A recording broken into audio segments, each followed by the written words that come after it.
Hello to all and welcome back into another Star vs. the Forces of Evil analysis video here on the Next Big Thing YouTube channel. Now of course, as you all may know, the beautiful episode known as The Curse of the Blood Moon is next after Out of Business in Kelly's World, so let's get this done, shall we?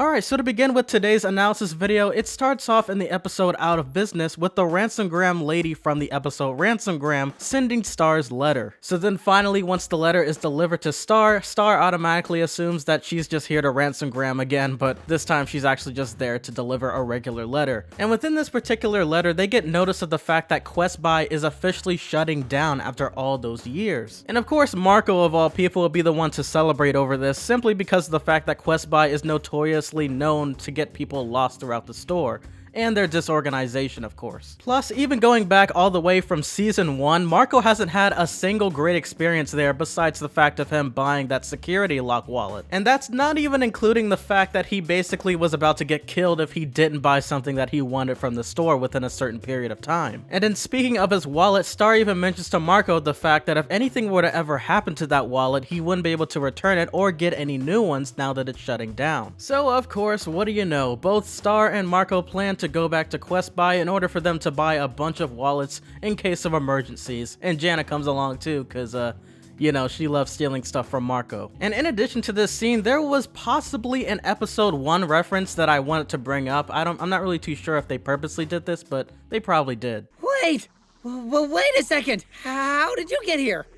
Wouldn't you like to know? Yeah, I would like to know. That's why I asked the question. No one cares, Marco. The important thing is Jana's here! Let's go, guys. Ludo, how did you know I was here?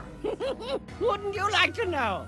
Yes, that's why I asked. Well, Buffrog. Hey! I don't have to tell you anything! Now moving right along with the story, Jana, Star, and Marco finally make it within the QuestBuy, and then apparently Jana suddenly gets an employee's tag and takes over. And Jana taking Stu's uniform actually comes into play in some way once they find out in the back of the store there's a secret entrance to a magical room. And they decided to go in the back after realizing the fact that all of the wallets that Marco needed were eventually out of stock. And the reasoning behind why this room was so magical is because whatever you were thinking about inside of your mind, it becomes into a reality in real life. And this was first noticed by Star once she realized that when Marco was thinking about the 16 wallets he wanted, it apparently came out of nowhere on one of the shelves. So that practically could be the reasoning behind how they're able to have so many magical and mystical items within the store. And I just might be overanalyzing, but it could be the reasoning behind why in season 2 Marco was able to get a wallet exactly the way he wanted it to be. He even goes on to say that he enjoys Prussian blue way more than plum.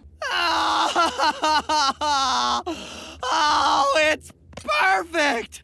Prussian blue is my favorite color! Even more than plum! Sheesh, so dramatic. And while Star, Jana, and Marco decide to stay within the room and imagine whatever comes through their mind so it can become reality, these are the things that they all think about. Jana's imagination goes from giant floating eyeballs to thinking about Marco with wheels for hands. I don't even know.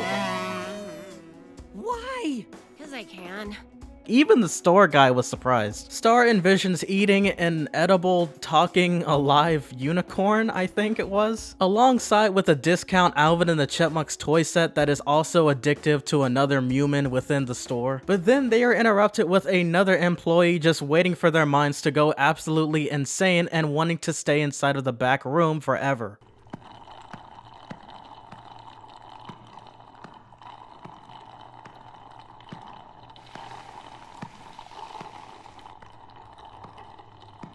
But however, unlike the rest of the people locked up in their own cages due to their addictions, Star and Jana are able to easily break away from this potential obsession, except for Marco on the other hand, who actually wants to go back and, for example, save the baby Marcos. But before we talk about the very ending of this episode and QuestBuy officially closing for the very first time in the show, let's talk about the two things that Jana did. Number 1 was her imagining her weird ancient dismantled head doll from back in season 3 in the episode Rest in Pudding. And I just simply wanted to mention that because I don't know if that symbolizes anything by any chance, and plus it looks a heck of a lot like Shrunken Head from Transylvania. And of course, number 2, the big kicker of them all is Okram, the opposite of Marco, with a mole on the opposite side of his cheek. Once again, they keep referencing it. Could this be another clue of the fact that Marco could potentially become evil later on in the series, or is this just a joke that they decide to put in the episode? Yeah, at this point, I'm pretty sure they're all just screwing with us. But yeah, the episode pretty much ends right there once the store finally officially closes, right after the fact that Marco finally gets his 16 Prussian blue wallets. Now, one peculiar thing that I noticed within this episode is the fact that they didn't exactly explain as to why it's closing for some reason. And most notably, it's happening coincidentally around the same time Eclipsa is ruling over Muni. I mean, where exactly on Muni are Mumins supposed to buy certain items on Muni now? And I'm awfully confident of the fact that this store wasn't shut down simply because of financial issues, because if you look at the episode from the beginning,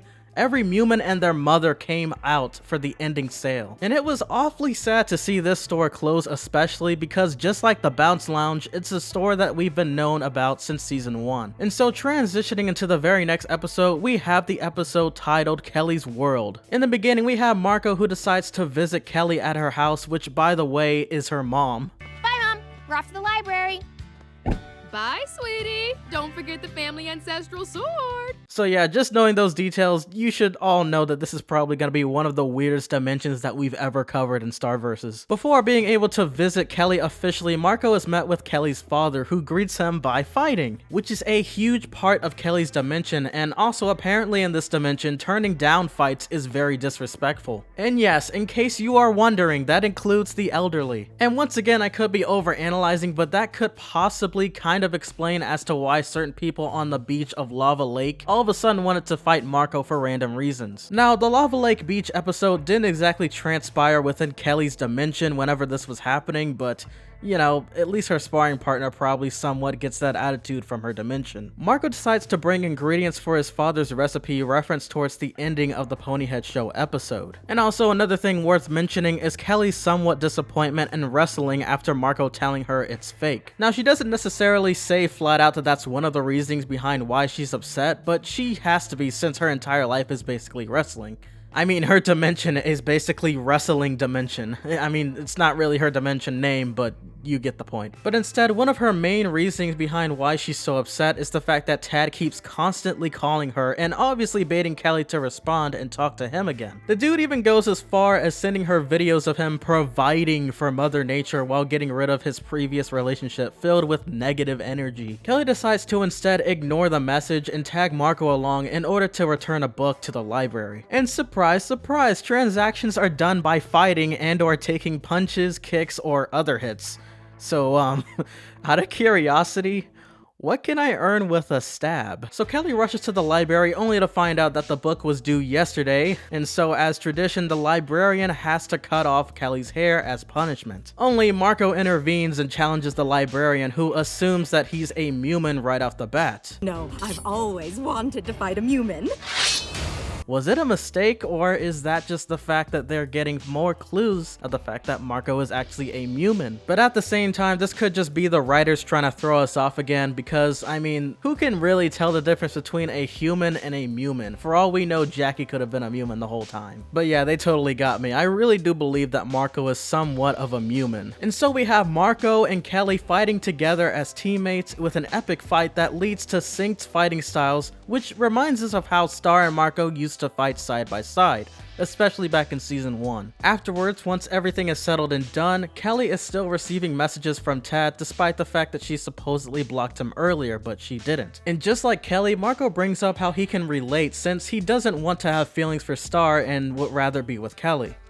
To which I call complete bullcrap, because I don't know how he decided that he enjoyed Kelly's company more than Jackie's in less than a season. But hey, they're teenagers, go figure. I mean, for example, don't get me wrong, if Kelly was introduced earlier around the same time as Star, I would totally be slightly on board with this ship. But this Calco ship better not stay on board for another mile. It better drown just like the Titanic and drown into the deeper depths of the ocean and never arise again. Don't you dare try to make this boat float. Make this ship sink. It will sink. I mean, I would rather accept Tom and Star's relationship and how they got together simply because of the fact that Tom had a long history with Star and even was one known for giving her her horns. I mean, the dude built his own Blood Moon carriage to take Star to the Blood Moon Ball. That is dedication, my dude. I'm not even gonna lie. Tom, you know, in the end, I really do want Starco to happen, but Tom and Star, Tom kind of earned it. The dude was awesome. He really earned it. He changed his attitude over the series, and he earned her. He's cool. He's cool with me. But as for Kelko, it better not happen. That is the most rushed relationship I have ever seen. I am going to murder someone. But with all that being said, Kelko better not happen. This has been the next big thing with yet again another Star vs. analysis video. And I will catch you all with the Curse of the Blood Moon analysis video. Peace!